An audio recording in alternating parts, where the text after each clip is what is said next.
Dear mother's, आप सभी को मेरा प्यार भरा नमस्ते। नेचर्स गिफ्ट यूट्यूब चैनल में आपका स्वागत है। मैं हूँ इंदु। आज का वीडियो रिक्वेस्टेड है। डिलीवरी के बाद में अगर ब्रेस्ट में से दूध नहीं आता है तो ऐसे में जिनकी डिलीवरी हुई रहती है वो स्वयं क्या कर सकती हैं जिससे कि उनके ब्रेस्ट से दूध आने लगे। तो आज के इस वीडियो में मैं कुछ टिप्स आपको दूंगी जिससे कि आप कोशिश कर सकती हैं कि आपके ब्रेस्ट में से दूध आने लगे। और सेकंड ऑप्शन भी मैं आपको बताऊंगी कि अगर आपके ब्रेस्ट से दूध नहीं आता है तो आप क्या कुछ कर सकती हैं। छोटी सी रिक्वेस्ट है, वीडियो अगर पसंद आ जाएगी तो लाइक करना मत भूलिएगा। मेरे चैनल पर अगर आप न्यू हैं तो वीडियो के नीचे जो रेड बटन है उसे दबाकर आप चैनल को सब्सक्राइब कर लीजिए। इससे वीडियो के सारे नोटिफिकेशन आपको मिलते रहेंगे। और वीडियो अगर आपको अच्छी लग जाएगी तो इसे और मम्मियों को भी शेयर कर दीजिएगा ताकि उनकी भी हेल्प हो जाए। यहाँ पर मैं आपको बता दूंगी, अगर आपकी सिजेरियन डिलीवरी हुई है तो 4 से 5 दिन का समय लग जाता है। कभी कभी जिनकी सिजेरियन डिलीवरी हुई रहती है उनको ब्रेस्ट मिल्क की सप्लाई होने के लिए, और जिनकी नॉर्मल डिलीवरी हुई रहती है उन्हें भी कभी कभी 30-35 से लेकर के 40 घंटे तक का समय लग जाता है ब्रेस्ट में से मिल्क सप्लाई होने के लिए। तो ऐसे में अगर डॉक्टर आपको इजाज़त दे रहे हैं कि आप अपने बच्चे को अब कोई मिल्क दे सकते हैं, यानी उसे कुछ दीजिए, बच्चे को भूख लगी है, तो आपको क्या करना है। अगर आपको ऐसा लग रहा है कि आपके ब्रेस्ट में मिल्क है, आप अपने बच्चे को दे सकती हैं। जैसे कि सिजेरियन डिलीवरी के टाइम में उनको जो दवाइयों का असर रहता है वो ख़त्म हो चुका है, वो भी दे सकती हैं। और ब्रेस्ट में आपको दूध महसूस हो रहा है लेकिन निकल नहीं रहा है, तब ऐसे में जो टिप्स आपको अपनानी है वो ये, देसी घी आपके घर का हो या फिर जो वर्जिन कोकोनट ऑयल होता है वो हो। अगर आप उसे गुनगुना करके ले सकती हैं तो अच्छी बात है। हॉस्पिटल के स्टाफ यानी कि जो नर्स होती हैं उनसे भी आप कहेंगी तो किचन में से आपको हल्का गुनगुना करके दे सकती हैं, क्योंकि हॉस्पिटल में ये सब सुविधा रहती है। तो वो आपको हल्का गुनगुना करके दे देंगी और उस तेल या उस घी को लेकर के आपको सर्कुलर मोशन में आपके ब्रेस्ट की मसाज करनी है। इससे फ़ायदा क्या होता है कि जो आपकी नसें हैं, दूध के ग्लैंड हैं, वो एक्टिव हो जाते हैं। यानी जो सुस्त पड़ी रहती हैं या फिर वो अभी तक काम नहीं कर रही हैं, साधारण भाषा में मैं आपको समझा दूं कि वो जो अभी तक काम नहीं कर रही हैं, जब आप उनकी मसाज करती हैं तो जो ब्लड सर्कुलेशन होता है वो शुरू हो जाता है, तेज़ हो जाता है। तो इससे आपके ब्रेस्ट में हरकत होने लगती है और दूध का बनना शुरू हो जाता है, दूध का निकलना भी शुरू हो जाता है। पहले आपको मसाज करना है और उसके बाद में एलोरा के भाग के पास में आपको इस तरह से हल्का हल्का इस तरह से दबाव देना है। फिर जो आपका निप्पल है उसे आपको पुशअप करना है, यानी अंदर से बाहर की तरफ। इससे अंदर की जो मिल्क ग्लैंड की नसें हैं वो पूरी तरह से तैयार हो जाती हैं दूध को बाहर निकालने के लिए। तो उसके बाद में आपको एलोरा के भाग के पास में इस तरह से पकड़ करके हल्का सा दबाव देना है ताकि दूध निकलना शुरू हो जाए। अगर आप इस तरह से दबाव देती हैं, निप्पल से दूध आता है, तो आपको बच्चे को अपना ब्रेस्ट निप्पल पकड़ा देना है। अगर बच्चे को शक करना नहीं आ रहा है, आप 2-4 ड्रॉप्स उसके मुंह में डालिए और फिर उसे पकड़ाइए। अगर बच्चा पकड़ लेता है, शक करना शुरू कर देता है और आपको ऐसा लग रहा है कि नहीं सप्लाई अब धीरे धीरे कम हो रही है, नहीं हो रही है, तो आपको फिर उसी हिसाब से ऊपर की तरफ जो है वो ऐसे हल्का हल्का दबाते रहना है ताकि वहाँ पर अंदर जो एक्टिव नसें नहीं हो रही हैं वो एक्टिव हो जाएं और दूध निकलता रहे। तो ये आपको करके लेना है।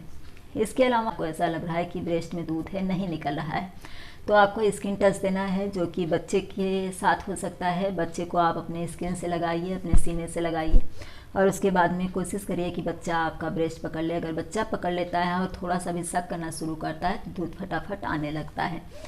कुछ लोगों ने जैसे कि ब्रेस्ट के निप्पल में से कील नहीं निकली है और इसकी वजह से दूध नहीं आ रहा है, तो ऐसी कंडीशन में क्या करना है, ऐसा क्वेश्चन। और इसके लिए मैंने एक सेपरेट वीडियो दिया भी था कि उन्हें डिलीवरी के होने से पहले यानी प्रेगनेंसी के समय से ही ये कोशिश करके लेना है।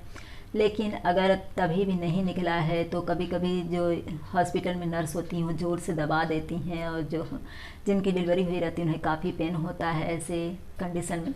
तो आपको क्या करना है, थोड़ा सा हल्का गुनगुना पानी लीजिए जितना आप सहन कर सकती हैं और उसमें नमक मिक्स करके आपको अपने निप्पल को धोना है और हल्का इस तरह से दबाव देना है। मालिश करने के बाद ये करना है, पहले आपको हल्का मालिश कर लेना है। निप्पल को इस तरह से पुशअप करके ही लेना है ताकि अंदर जो कुछ भी डक्ट है वो निकलने में आसानी हो सके। तो इस तरह से पहले मालिश करना है, फिर पुशअप करके लेना है और फिर हल्का दबाव दे करके कोशिश करनी है कि वो कील निकल जाए। और फिर अगर निकल जाती है तो अच्छी बात होती है, हल्के हाथों से आपको उसको साफ़ करके ले लेना है और फिर उसके बाद में अपने बच्चे को पकड़ा देना है। स्किन टच जो होता है वो काफ़ी कारगर साबित होता है ब्रेस्ट में मिल्क की सप्लाई को करने के लिए, तो ये ज़रूर करके लीजिए। ये दोनों आप करके ले ली हैं, इसके बावजूद भी आपको दूध नहीं हो रहा है तो आपके पास सिर्फ एक ऑप्शन बचता है कि आप अपने बच्चे को या तो फार्मूला मिल्क दीजिए या फिर डोनर मिल्क दीजिए। डोनर मिल्क यानी कि जो महिलाएं होती हैं जिनका ब्रेस्ट मिल्क की सप्लाई ज़्यादा होती है तो वो हॉस्पिटल में दूध को डोनेट करती हैं। आपकी सिटी में है वहाँ के हिसाब से मैं कोशिश करूँगी कि जो जो मेरे पास नाम है उनका नाम मैं दे सकूँ, तो मैं डिस्क्रिप्शन बॉक्स में दे दूँगी। फिर भी आप जिस हॉस्पिटल में है वहाँ के स्टाफ से अगर पूछेंगी कि यहाँ पर कोई मतलब आसपास में है ऐसा जो मिल्क डोनेट करता है, या फिर जिस हॉस्पिटल में है आप उसी हॉस्पिटल में क्या ऐसी सुविधा है कि वहाँ पर डोनर मिल्क मिलता है, तो वो सबसे अच्छा रहेगा क्योंकि वो मदर ब्रेस्ट मिल्क ही होता है और ये बच्चे के लिए बेहद अच्छा रहता है। तो आप उसे दीजिए, नहीं तो फिर सेकंड ऑप्शन आपके पास में फार्मूला मिल्क दीजिए। काऊ मिल्क, बफेलो मिल्क, ये सब मिल्क उस समय नहीं देना होता है जब आपकी डिलीवरी होती है, ये ज़रूर ध्यान रखिएगा। और अगर आपने जैसे कि बच्चे को दूध पकड़ाया, अपना ब्रेस्ट पकड़ा दिया, दूध आया, थोड़ी देर के बाद में ऐसा लग रहा है कि नहीं दूध की सप्लाई फिर से कम हो रही है, तो आपको यहाँ पर बिल्कुल भी तनाव नहीं लेना है और ना ही घबराना है। जो थोड़ा बहुत दूध आता है वो आपको बच्चे को देना है।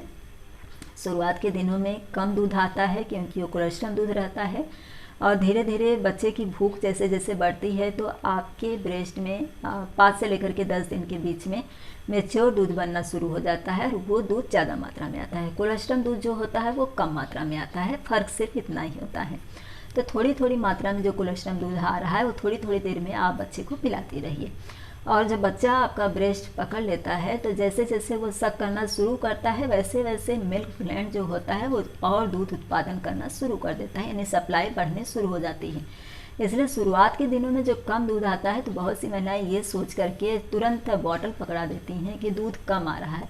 नहीं, शुरू के दिनों में 10 दिन तक वो जो दूध कम रहता है वो एक्चुअली में कोलेस्ट्रॉल दूध होता है, और कोलेस्ट्रॉल दूध की मात्रा कम ही होती है, थोड़ी थोड़ी मात्रा में दूध आता है। और जो मैच्योर दूध होता है वो दूध गाढ़ा नहीं रहता उतना, कोलेस्ट्रॉल दूध होता है वो गाढ़ा रहता है, गाढ़ा होने की वजह से थोड़ा थोड़ा आता है। सिर्फ इसी बात को आपको समझ के लेना है, जितना भी दूध आ रहा है उसे धैर्य रख करके आप बच्चे को थोड़ी थोड़ी देर में पिलाती जाइए, जिस हिसाब से बच्चा आपसे डिमांड कर रहा है, क्योंकि बच्चे का पेट भी छोटा ही रहता है तो वो भी थोड़ा थोड़ा ही दूध लेता है। तो इस बात को समझ करके आप धैर्य रख करके जो भी थोड़ा बहुत दूध आ रहा है वो बच्चे को पिलाइए, ऊपर का दूध मत लगा दीजिए। आई होप कि जो जानकारी मैंने इस वीडियो में दी है इससे अगर आपकी अभी भी डिलीवरी हुई है, दूध नहीं आ रहा है, तो इन टिप्स को अपनाकर आप अपने बच्चे को और इन बातों को समझ करके कि कोलेस्ट्रॉल दूध की मात्रा कम होती है और मैच्योर दूध की मात्रा ज़्यादा होती है। शुरुआत के दिनों में बच्चे की भूख कम होती है, बाद में बच्चे की भूख बढ़ जाती है। तो इन बातों को समझ करके वीडियो अगर पसंद आई होगी तो लाइक कर दीजिएगा, चैनल को सब्सक्राइब और वीडियो को ज़्यादा से ज़्यादा शेयर कर दीजिएगा ताकि जो न्यू मदर होती हैं उनकी हेल्प हो जाए। इसी तरह के नए टॉपिक के साथ अगले वीडियो में फिर से मिलेंगे। वीडियो देखने के लिए आप सभी का धन्यवाद।